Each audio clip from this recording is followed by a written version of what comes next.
are there many vocals that get recorded after the fact, after you've done the night of tracking? Because you do a night of tracking. I've seen you do it once or twice, but usually no more vocals. Any backgrounds? Any editing? Rarely. Some artists do that more, but with Thug, for the most part, once he's done, like he'll do everything when he has to do it in the moment. But once he's done with that, it's a very rare occasion where he'll come back and want to change something. It's like once that thing's done from his side, like even like it can't change too much from then. You know what I mean? And how about because I always heard the stories of like Metro and 21 Savage working early on, where Metro would just run the beat for 15 minutes.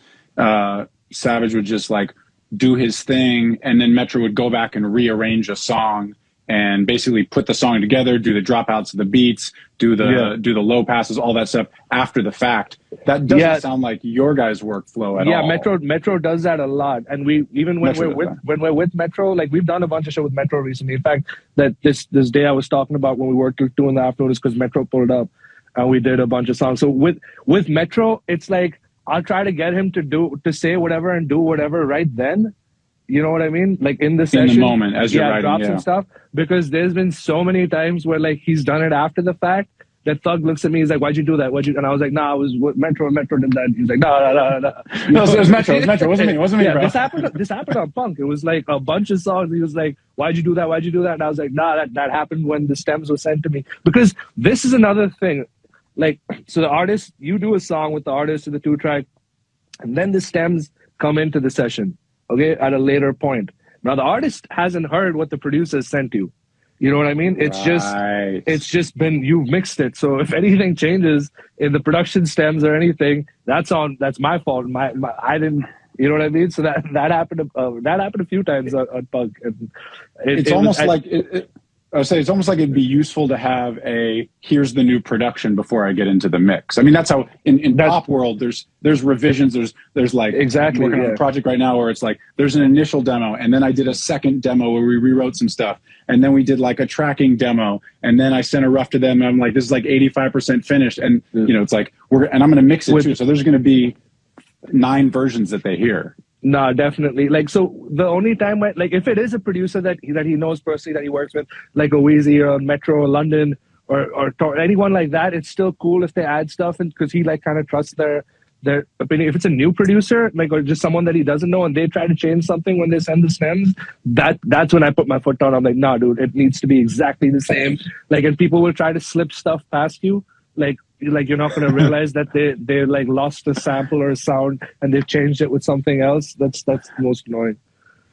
And so are producers then giving you 2 tracks that have all kinds of little stops and breaks in them? The things that I think of about doing after, they just don't exist. You would just match the stems to, because a lot of times they won't even have the arrangement of the, you'll just send them the name of the beat.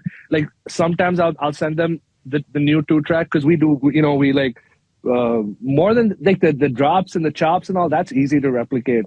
It's when you have like, but that stuff you're doing when you're tracking, you're doing it over the 2-track. Exactly. Exactly. Yeah. But then we just match the stems to that. That's Arish. That's like my assistant. That's his like strong suit. He like, when he's like lining up the stems and matching them, he listen to every bar back and forth, because we like fly stuff around so much. And then we'll be like, yo, there's this one sound missing over there and stuff. And then we'll like start the process of trying to get I wondered also if producers are sending their beats with that stuff in it. Is there much of that? Very rarely.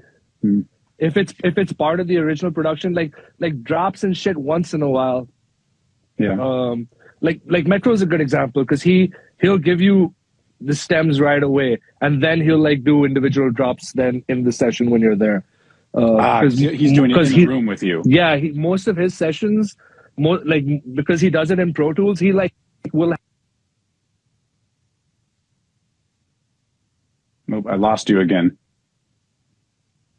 Yeah, sorry. You said because he works in Pro Tools.